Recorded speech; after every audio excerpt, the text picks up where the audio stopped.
Here is episode 11 of the History of MTWS, the second to last episode of this series.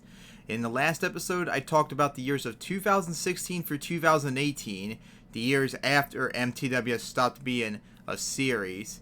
So now I'm going to talk about the series, the year that started this series I'm talking about right now, the 2019 10th anniversary season.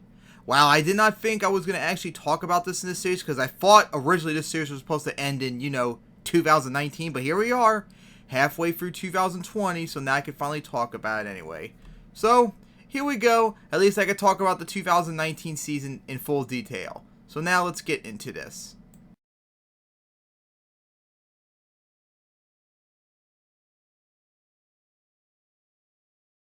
Oh yeah, we have to go all the way back to 2014 during the 5th anniversary before we could talk about the 10th anniversary. Because it was around this time when I was still getting everything all set up for the 5th anniversary that I actually decided my plans for the 10th anniversary. Yeah, I planned 5 years plus ahead. So the one thing I found out was the colors for the 10th anniversary. I might have mentioned this in the 5th anniversary episode, but for the 5th anniversary, I used anniversary stones as colors for the anniversary. So for the 5th anniversary, the stones were sapphire and pink tourmaline. Well, on the site where I found this out, I looked up the colors for the 10th anniversary because I was really curious, and it turns out those colors were silver and sapphire. Literally, one of the colors was the exact same one I used for the 5th anniversary. It just flipped around in terms of primary and secondary. That really bugged me the wrong way. Like, why? But it was the anniversary color, so I stuck with it. And also for the 10th anniversary, I knew back in 2014 that the encore for the 2019 championship, because yeah, remember, this was back when I thought this regular season was going to continue on into 2019. But the championship in Vegas was going to have a special encore with all 12 Founding MTWS trucks, with the MTWS truck being part of the encore as well. And they would go out in a freestyle where they just do everything they want till they broke or flipped, just like what they did in real life. But that was largely it. I didn't really have anything else especially planned for the 10th anniversary. At least I didn't think of anything at the time. It wouldn't be until 2017 where I actually decided to do something unique for the 10th anniversary. And that was, I was going to make unique, special 10th anniversary themes for the founding trucks of MTWS. Depending on the truck in question, it was usually a combination of their older appearance combined with their newer one, pretty much trying to look like the old version, or something like completely unique that I would think off the top of my head. It really just depended on the certain truck. And then the MTWS truck, of course, got its 10th anniversary colors. I thankfully found a different color of sapphire that's more darker, so it wasn't the same sapphire that I used for the 5th anniversary. And since if I kept the original design of the MTWS truck, it would have been the exact same design, just blue instead of red. So I actually flipped the colors of the body around. So the front would be blue and the back would be gray. And of course, this is a change that continued on into 2020. So it was now November 2018, at the end of the Houston event. That's when I began working on the founding trucks to get them all ready for the 10th anniversary. I was actually late too. I was originally supposed to debut the trucks on Christmas Day, but I didn't have enough time because of Fireball's annoying ass animation. It took like 4 days plus to work on, whatever. So it ended up being delayed till New Year's Eve when I finally finished the trucks on the 28th. And of course, on New Year's Eve of 2018 is when I announced and revealed the 10th anniversary. All the founding trucks got their unique paint jobs. The MTWS got its 10th anniversary colors. Updated the logo for the 10th anniversary, just like I did for the 5th anniversary. And to top it off, I announced I was going to go to 5 cities in 2019.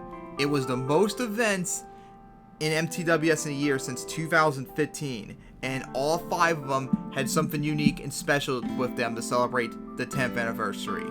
The first on the list would be going to Anaheim in March, as it was actually supposed to be in Los Angeles to represent the 10th anniversary of the first ever championship, and the 12 trucks that competed in the championship were going to compete in this event as well.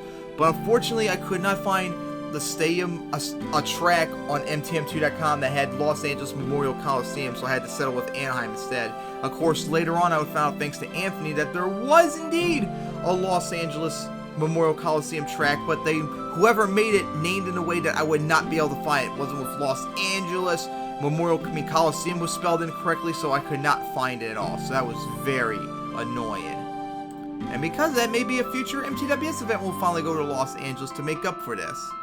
Then the second event, which was in June, was going to be in Arlington to represent the 10th anniversary of the site where the first ever live MTWS event was, as it debuted in Arlington in 2009. The third event on the list was going to be special, as on August 26th, we were heading to Baltimore. The Baltimore Arena this time. It would be the first Baltimore event since 2015, but it would be the first arena event since the 2010 appearance when we went there in Baltimore. And it was going to be on the 10th anniversary of the very first MTWS event ever back in 2009. The exact same date, the exact same arena, with the exact same field. So that was the event that I looked forward to the most for this special occasion. And then, in September, we were going to be heading to Montreal, as it was a representation of two things. One, MTWS's international reach outside of America, and two, going to a new city in Montreal, as that was an occasion where MTWS would go to a new city. It was the first time we went to a new city since Louisville almost 3 years earlier. And of course now Canada has 3 cities hosting an MTWS event outside of America. And then finally on Christmas Day, the series would wrap up in Las Vegas with all 40 trucks competing. Of course, Las Vegas represents not only the site for the championships for the last few years, it also, of course, represents Sam Boyd, maybe its last event in that stadium, and of course, knowing how meaningful it is to monster trucks. So, of course, Las Vegas would have to host the final event. So now, of course, we get into the 2019 season.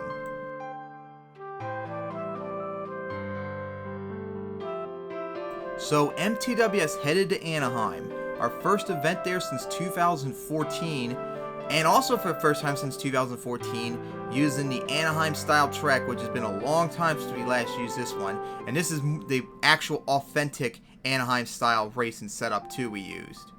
And to no one's surprise, Nitro would get the #1 qualifier.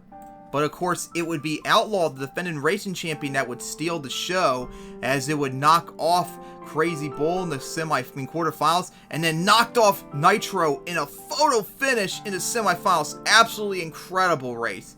And on the other side of the bracket, it would be Wild Ride that would surprise everyone by getting the #2 qualifier and make it all the way to the finals, where it would face the racing champion Outlaw. But of course, Outlaw, being the superior racer, would win the first race of 2019 and would also finally win its first ever race win as the 2015 championship over 3 years later. Freestyle, on the other hand, was kind of slow, as almost halfway through the night it would be Power Forward and Daisy Chain tying with a lead with a 29. Shatter would eventually take the lead with a 29, but then Wild Ride came out with an incredible run to make up for falling short in racing and took the lead with a 32. And then Eruption came out right afterwards, tried to put up a good run, but hit the wall twice in its run, broke the 4-link on the second hit, and then its run short of a 30. Then Nitro coming out, desperate to try and win a freestyle, which hasn't done in almost 3 years, decided to go big and stunned everyone by going for a backflip on the sideways hit of the bus stack, landed it perfectly to a stunned crowd, and put up a sick run and took the lead with a 38, which showed to all the trucks coming up after Nitro that they're going to have to get that backflip if they want to have any shot to win it. Well, everyone tried as they might, only Outlaw managed to tie Nitro's 38. Then Crazy came out the second to last run and decided to one-up it by going for a reverse backflip to the stunned crowd. Crazy then went out to have an incredible run, took the lead with a 41, and would hold off against Impala to win the first freestyle of the year, the first 40-point score in freestyle in 4 years almost.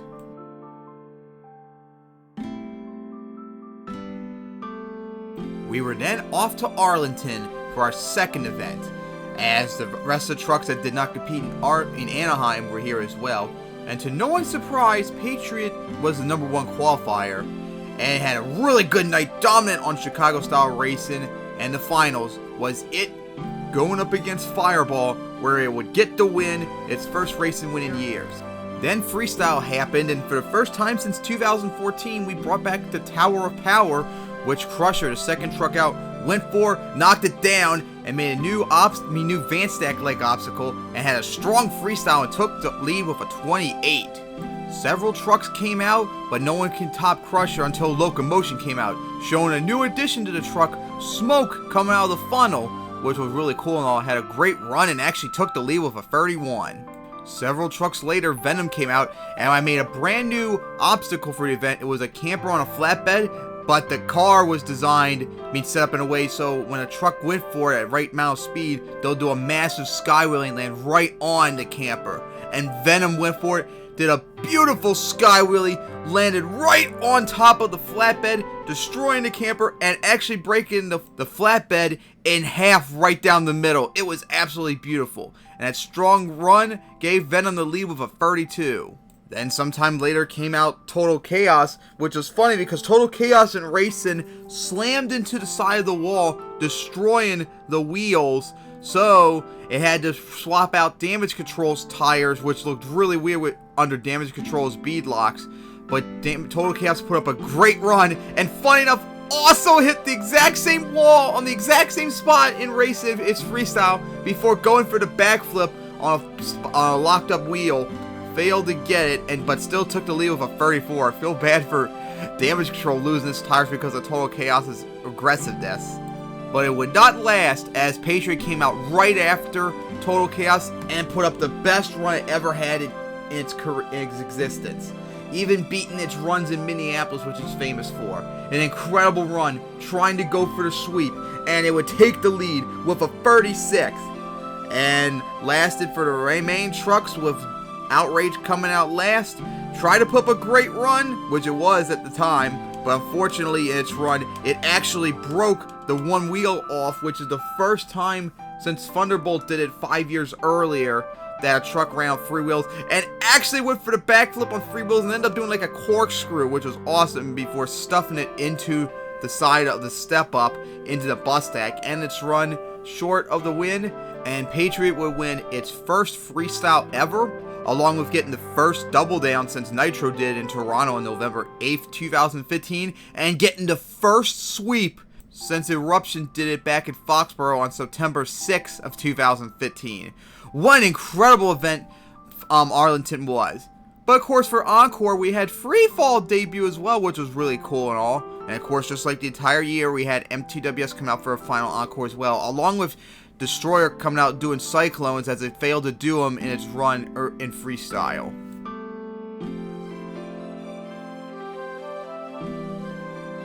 The day finally arrived, August 26, 2019, exactly 10 years to the date that MTWS had its first event in this arena in Baltimore. And we had all the original 12 trucks that competed in that event here as well. And a unique style of racing with Vegas style into St. Louis, as it was tough to make and all. So in the end, Shatter, the hometown truck, got the number one qualifier, and Wild Ride was number 2 once again. And an incredible night of racing. It ended up being the 2 fastest qualifiers going at it. Shatter trying to win in its hometown just like it did in the first ever event back 10 years ago on this day. Meanwhile, Wild Ride trying to get its first win in years in racing as it's rising up. And in the end, it would be Wild Ride getting the win. Its first racing win since it won in Tokyo in 2012. So almost 7 years later. And freestyle would be interesting as I redid the entire track, add some obstacles out there, and for a unique twist, I added stacks to go onto the stage and have a van stack coming down. It was really interesting and cool idea. And freestyle was crazy. And just like it did in the first event, Destroyer would go out first, and this time would have a strong freestyle and take the lead. We start off with a 27, but it would not last long as Fireball came out and took the lead with a 29. Sometime later, Wild Ride went out there going for the double down, had a really strong run, but sadly stuffed violently into one of the van stacks and destroyed the front end. Tried to keep going, but ended up stalling on top of the stage, ending its run early. Then Flying Falcon came out, had a really great run, and took the lead with a 30, followed by Predator coming up right behind, and also tying with a 30 at the reverse and off the stage was really cool. Many trucks came out, but just could not beat that 30. Even the defending freestyle champion Paula tried but failed to take the lead. Then it was down to just Outlaw and Crazy. Outlaw came out first and it had one of the craziest saves in MTWS history. The crowd was roaring with how insane it was and how close it was. With this momentum on side, Outlaw knew it had to go crazy if it wanted to win. But despite doing its best, it flipped way too early, but that save gave it just enough to tie Predator and Flying Falcon with the lead. With a freeway tie still up in the air, Crazy went out and showed why it was the former Freestyle King. And just like it did 10 years earlier, beating Outlaw and winning freestyle with an insane freestyle that no one else on that night was able to master that track, unlike Crazy. Blew into the lead with a 36 to win its third straight freestyle in a row, as it was going for the history. And to wrap up Baltimore, we had a special MTWS encore where both the 10th anniversary and the current MTWS went out for a tandem encore. That was cool as hell. Although this event was probably not the most spectacular, it was the most special to me.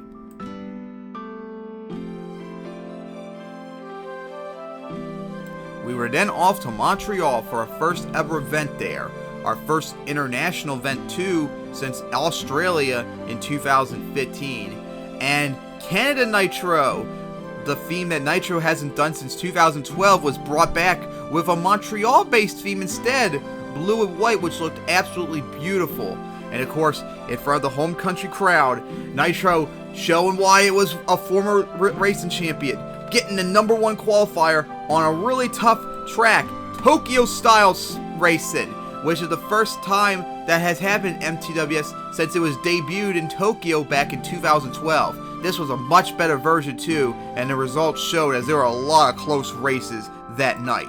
And the first incredible highlight was in round 2, where Nitro would beat Daisy Chain, but near the end of its pass, it hit the side of the racing lane that it was not supposed to do, and stuffed it violently and flipped over the tabletop, winning in a violent wreck, and no one knew if Nitro was going to come back. That's how violent of a flip that was.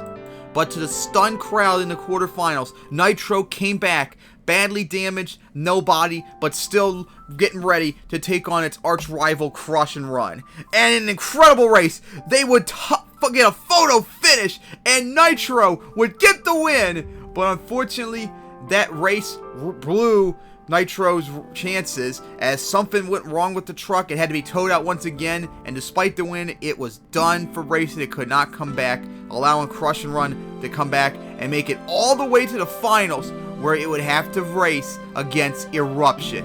And in the finals, Eruption and Crush and Run put down the 2 fastest times of the night, but in the end, it did not matter as Eruption just blew out Crush and Run for the win, winning its first race in over 4 years.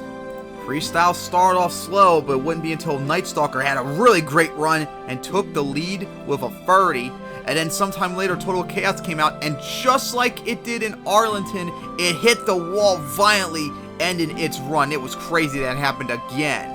Venom came out later and took the lead with a 31, but Shadowrun, for the first time in years, had an incredible run and took the lead with a 33, including a violent flip off the semi-trailer into the wall. It was an incredible run for Shadowrun. What an incredible run that was. First time in years. Sometime later, Eruption came out, going for the double down, put up an incredible freestyle, including knocking a camper that I put on top of the step up, a la or Blue Thunder in Orlando 2008. It was absolutely incredible. What a sick run that was, and Eruption took the lead with a 35 with several more trucks still to go. The next bunch of trucks tried as they might, they just couldn't beat Eruption. Outrage broke a 4-link, and its run too early.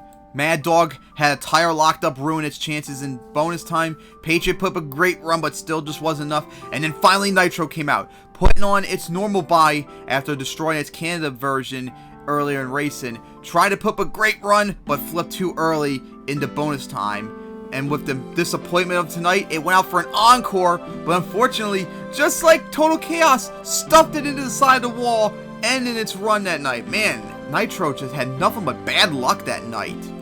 And with that, of course, Eruption would win freestyle. It would get the first double down since Patriot did it a few months earlier. But the night wasn't over as Naji Kong debuted on the MTM2 in the encore, and of course MTWS with the international theme. The first time ever that I did both Canada's flag in an international event. It went for an encore.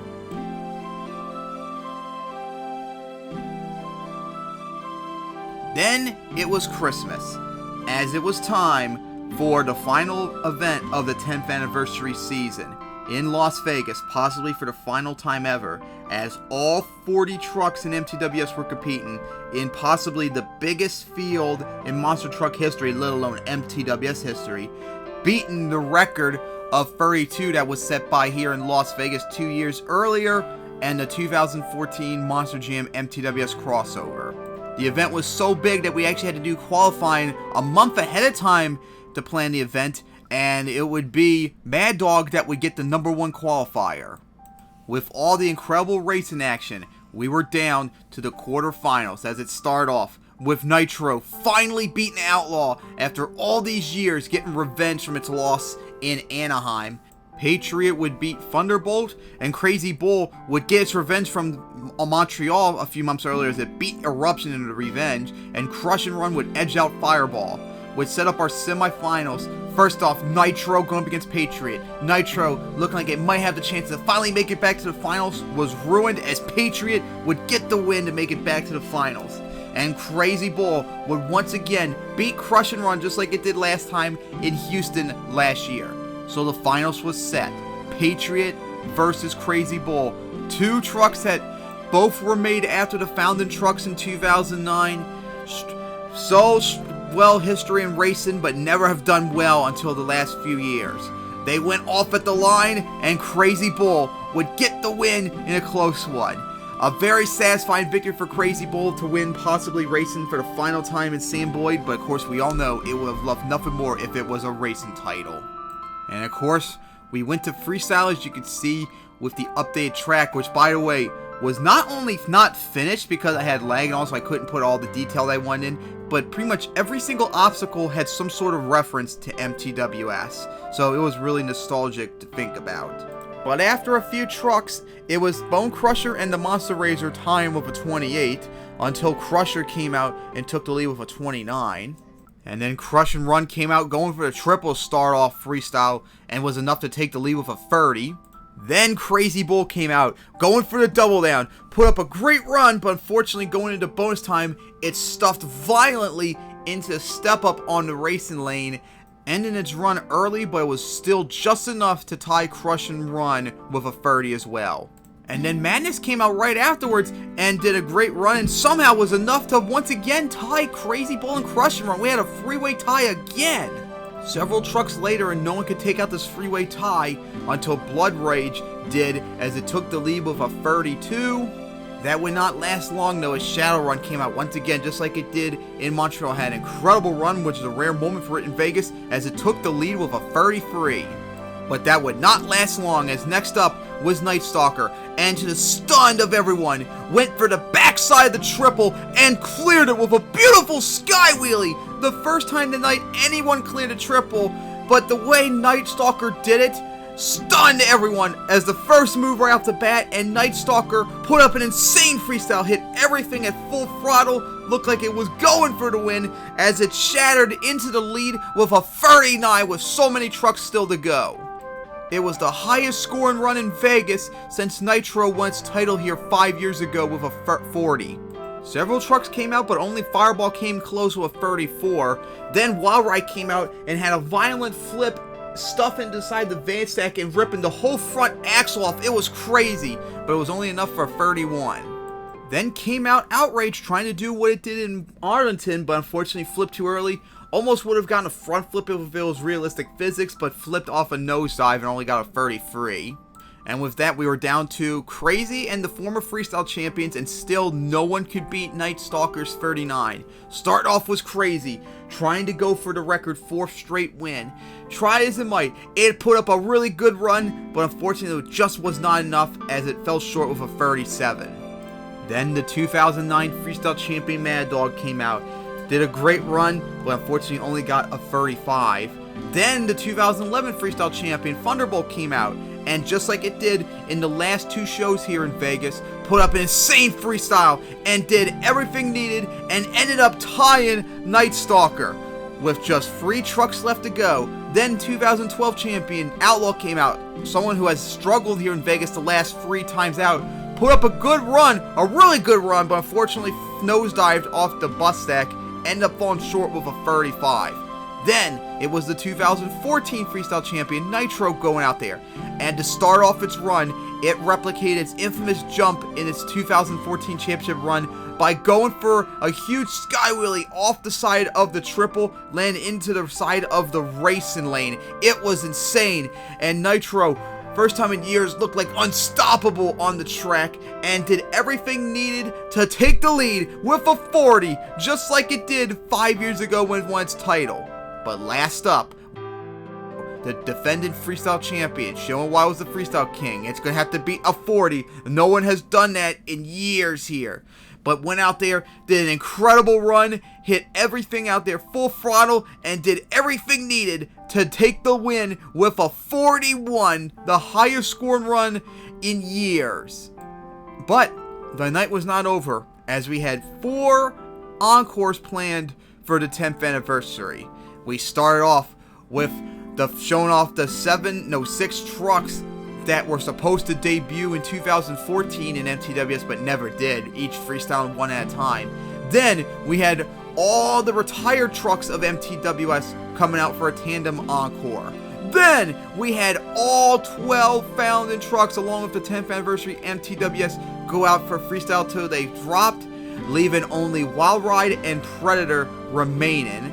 And then finally, MTWS 2020 came out. The updated version to wrap up the 10th anniversary came out for an encore. Had a really incredible run before ending it. And with that, the 10th anniversary was finally over. It was hard to believe. All that work this year finally done in one event. It was an incredible 10th anniversary. It's kind of sad though that I could not do it like an actual season like I originally planned back in 2014, but this was even better than I would have thought when I ended this in 2015. So that will wrap up this video, as we are now down to our final episode next time out, where I'm going to talk about the future of MTWS. But that's another time. So see you guys next time, and hope you all enjoyed me talking about in depth the recap of the 10th anniversary MTWS season.